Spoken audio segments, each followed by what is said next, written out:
ہم سب علماء کا یہ آپ کے ایک اطلاقی نقطہ نظر پہ اعتراض سامنے آیا کہ دین کے اس مجموعی فریم کو سامنے رکھ کے رسول اللہ صلی اللہ علیہ وسلم کا جو اسوہ ہے،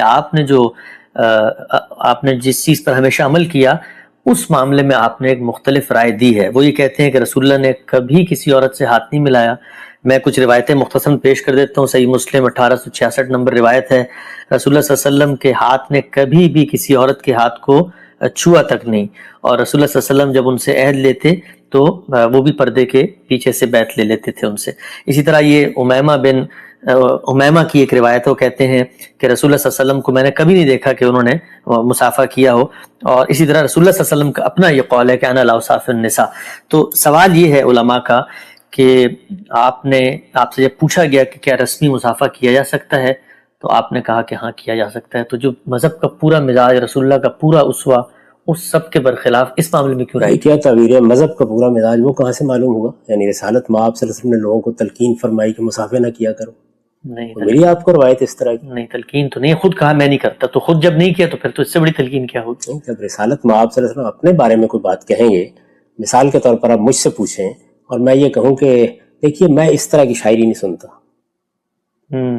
اس سے آپ ساری دنیا کے لیے ممانعت اخذ کر لیں گے۔ دیکھا جائے گا کہ آپ نے اگر اپنے بارے میں کوئی بات کہی ہے تو کیا کسی اصول کو بیان کیا ہے، کسی قاعدے کو بیان کیا ہے، یا اپنی کسی مشکل کو واضح فرمایا ہے؟ ہم دیکھ چکے کہ آپ کی ازواج مطہرات کے لیے خصوصی احکام وہ ہماری مائیں قرار دے دی گئی، ان کے ساتھ نکاح ممنوع کر دیا گیا۔ آپ کے لیے خصوصی احکام، یہ خواتین ہیں، ان سے آپ نکاح کریں، ان سے نکاح کر لینے کے بعد انہیں طلاق بھی نہیں دے سکتے، ان کی جگہ دوسری خواتین بھی نہیں لا سکتے۔ تو یہ دیکھیے کہ رسالت مآب صلی اللہ علیہ وسلم نے رسمی مصافحے سے کہیں نہیں روکا، یعنی پورا ذخیرہ دین کا اس سے خالی ہے۔ اب میں پھر واضح کر دوں، جس وقت آپ کسی برے خیال کے مطابق کسی عورت کی طرف نگاہ اٹھاتے ہیں، اس سے قرآن روک چکا۔ یعنی ہاتھ لگانا تو بہت بڑی بات ہے، وہ تو بیٹھنے سے کی بھی کبھی منع کر دیا ہم نے۔ یہ سمجھ لیجئے اس بات کو بڑی اچھی طرح، یعنی کوئی آدمی یہ نہ کہے، اس کو حضور نے واضح کیا کہ آنکھیں بھی بدکاری کرتی ہیں، ہاتھ بھی بدکاری کرتے ہیں۔ یہ وہ کون سی آنکھیں ہیں اور کون سے ہاتھ ہیں، ہر آدمی اس سے واقف ہوتا ہے، تو اس کا کوئی جواز نہیں ہے۔ یعنی آدمی کو اپنی آنکھوں پر بھی پیرا بٹھانا چاہیے، ہاتھوں پر بھی پیرا بٹھانا چاہیے۔ رسمی مصافحے کا مطلب یہ ہے کہ جیسے ہم ملتے ہیں تو مختلف تہذیبوں میں مختلف روایات ہیں۔ عربوں کا معاملہ یہ ہے کہ وہ بوسہ لیتے ہیں دائیں بائیں، بہت سی جگہوں کے اوپر ذرا سا قریب کر کے آپ حق کرنا کہتے ہیں، گلے میں ہاتھ ڈال لیتے ہیں۔ یہ رسمی چیزیں ہوتی ہیں، ان میں سے کسی رسمی چیز سے رسالت مآب صلی اللہ علیہ وسلم نے نہیں روکا۔ مختلف تہذیبوں میں یہ رہے گا، آپ نے اپنے بارے میں یہ احتیاط کی، کیوں کی؟ اس کی وجہ یہ ہے کہ جب آپ بیعت کرتے وقت عورت کا ہاتھ میں ہاتھ لیں گے تو یہ محض رسمی مصافحہ نہیں ہوگا، ایک لمبے عرصے تک یعنی چند منٹ تک آپ ہاتھ میں تھامے رکھیں گے، کل کو کوئی عورت تہمت لگا دے۔ آپ نے یہ دیکھا کہ سورہ احزاب میں رسالت مآب صلی اللہ علیہ وسلم کی شخصیت کو کس طرح ہدف بنایا گیا ہے۔ تو ایک عالم، ایک فقیہ، ایک لیڈر اور سب سے بڑھ کر خدا کا پیغمبر، اس کی نوعیت بالکل مختلف ہوتی ہے۔ اس میں بہت سی ایسی پابندیاں ہیں جو ہم اپنے اوپر عائد کرتے ہیں۔ مثلا میں نے ایک زمانے میں یہ کہا کہ اساتذہ اپنی شاگردوں سے شادیاں نہ رچایا کریں۔ بھائی کو گناہ کی بات تھی، ممنوع تھا، نہیں کوئی استاد اگر اپنی شاگرد سے شادی کر لے حرام تھا یہ نہیں۔ در حقیقت اس سے وہ اعتماد مجروح ہوتا ہے جو بچیاں بھیجی جاتی ہیں، اور عام طور پر اس اعتماد کے ساتھ جاتی ہیں کہ ہمیں ایک باپ کی سی شفقت ملے گی، تو یہ چیز پیغمبر کو بھی ملحوظ رکھنی ہوتی ہے۔ تو آپ نے بالکل درست کیا یہ بات جو کہی، انا لا اصافح النساء، اس طریقے سے گویا اپنے آپ کو ہر تہمت سے بچائے رکھا، ٹھیک، اور یہ آپ کو ایسا ہی کرنا چاہیے تھا۔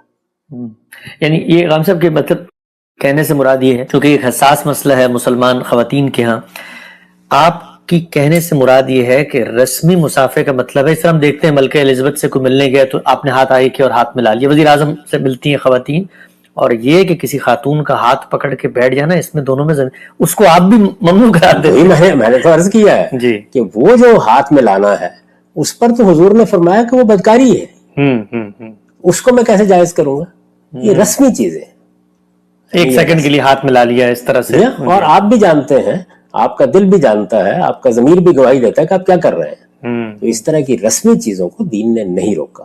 رسالت مآب صلی اللہ علیہ وسلم نے اپنے بارے میں، اور خاص طور پر بیعت کرتے وقت، وہ محض مصافحہ ہی نہیں رہتا، اس میں آپ کچھ منٹوں تک ہاتھ میں ہاتھ لیے رہتے ہیں، تو یہ چیز بہت تہمتوں کا باعث بن سکتی تھی. کوئی منافق خاتون ہی اس میں ہنگامہ برپا کر دیتی، پھر کیا ہوتا؟ تو آپ نے اپنے اوپر یہ پابندی لگائی اور یہ بالکل درست لگائی. ایسا ہی کرنا چاہیے تھا آپ کو. اس کے نتیجے میں رسالت مآب صلی اللہ علیہ وسلم کی شخصیت کا جو اخلاقی پہلو ہے وہ ہر طرح کی تہمتوں سے بالا کر رہا، اور الحمدللہ یہی چیز ہے جو مطلوب بھی تھی. آپ نے دیکھا ہے سورہ احزاب میں کیا صورت پیدا کر دی، آپ نے دیکھا ہے کہ آپ کی ازواج مطہرات کے معاملے میں کیا چیز کر ڈالی گئی. وہ منافقین جو شب و روز انتظار میں بیٹھے ہوئے تھے کہ خدا کے پیغمبر کے ہاں کوئی رکھنا ہم تلاش کریں، ان کے لیے تو یہ بہترین موقع بن جاتا. اس کو پیش نظر رکھ کر آپ نے اپنے بارے میں یہ طے کر لیا، اور اس میں سارا زور ہے انا پر. انا لا اسافر، میں نہیں کرتا، میں نہیں یہ کرتا. اگر آپ نے روکنا ہوتا تو آپ سب کو کہتے کہ لا تسافر النساء، عورتوں سے مسافہ نہ کیا کرو. جب آپ یہ بتا رہے ہیں آپ کو کہ خلوت میں نہ بیٹھا کرو، جب یہ بتا رہے ہیں کہ زیوروں کے ساتھ ایسی بے تکلفی نہ اختیار کیا کرو، تو یہ بتانے میں کیا معنی تھا؟ سمجھ گئے. رسمی چیزیں بالکل الگ ہیں، لیکن اگر خرابی ہو، ایسے ہی جیسے میں نے عرض کیا کہ آپ دیکھ رہے ہیں، بات کر رہے ہیں، آپ کی استاد کوئی خاتون ہے یا استاد کوئی مرد ہے اور کوئی خاتون اس سے پڑھ رہی ہے، یہ دیکھنا بات کرنا بالکل اور ہے، اور وہ بدنظری بالکل اور چیز ہے. تو جس طرح بدنظری ممنوع ہے اسی طرح وہ لمس بھی ممنوع ہے، جس کا نتیجہ بدکاری کے جذبات کی طرف آپ کو لے جاتا ہے، وہ بالکل ممنوع ہے. یہ رسمی چیزیں ہیں اور میرے نزدیک اس سے بالکل نہیں روکا گیا. دین کا پورا ذخیرہ اس سے خالی ہے. ایک ضمنی چیز کی وضاحت کر دیجیے ہم سے، جب مسلمان خاتون مغربی ممالک میں آتی ہے، کوئی کلیگ ہے اس کا، یہ کوئی جاننے والا ہے، اس طریقے سے ہاتھ ملانا تو سمجھ میں آتا ہے رسمی، لیکن یہ جو گلے ملنا ہے یا سہمی طور پہ حق کرنا ہے یا گلے میں ہاتھ ڈالنا ہے، اس میں تو یہ رکاوٹ ہے نا کہ چونکہ شرمگاہ کو چھپانا بھی ہے، اس کو کسی سے ٹچ بھی نہ ہو، تو اس میں تو ایک طریقے سے اتصال ہو رہا ہوتا ہے جب آپ کسی سے گلے ملتے ہیں، تو اس سے تو ہم روکیں گے نا. دیکھیے جو آپ کے ہاں اچھی روایات ہیں ان کو آپ قائم رکھیں، لیکن اگر فرض کر دیجئے کسی جگہ آپ گئے ہیں، آپ کے مخاطب کو یہ پتہ نہیں ہے، ایک رسمی سا معاملہ ہو گیا ہے، تو بدتمیزی بھی نہیں کرنی چاہیے. یعنی دونوں چیزوں میں توازن رکھنا چاہیے. آہستہ آہستہ جب آپ کی تہذیب سے، آپ کے معاملات سے لوگ واقف ہوں گے تو وہ خود ہی فاصلہ قائم کر لیتے ہیں. تو اچھی بات ہے کہ آپ وہ فاصلہ قائم کریں، لیکن میں ایک اصولی بات کر رہا ہوں کہ یہ سب چیزیں رسمیات کی حد تک ممنوع نہیں. احتیاط کریں، اچھی بات ہے، لیکن یہ رسمیات کی حد تک ممنوع نہیں ہے. جب ان میں برے راستے کی طرف قدم بڑھتا ہے تو پھر آپ اللہ کے سامنے بھی جواب دہ ہیں، اور پھر آپ کو بہرحال یہ دیکھنا بھی چاہیے کہ آپ کہیں ماخوذ نہ ہو. ٹھیک ہم صاحب، ہم نے گزشتہ 10 نشستوں میں پردے کے متعلق جو آپ کے مذہبی افکار پہ تنقید کی جاتی ہے اس کو آپ کے سامنے رکھا، بہت تفصیل سے، کم و بیش 10 گھنٹے میں آپ نے اپنا نقطہ نظر، علماء کا جو اس پر مخالف استدلال ہے، اس استدلال کے جواب میں جو ان کا استدلال ہے، مختلف فقہی سوالات، رسول اللہ صلی اللہ علیہ وسلم کے عہد کا کیا معاملہ تھا، تاریخی ذخیرہ، ان تمام چیزوں کو دیکھا.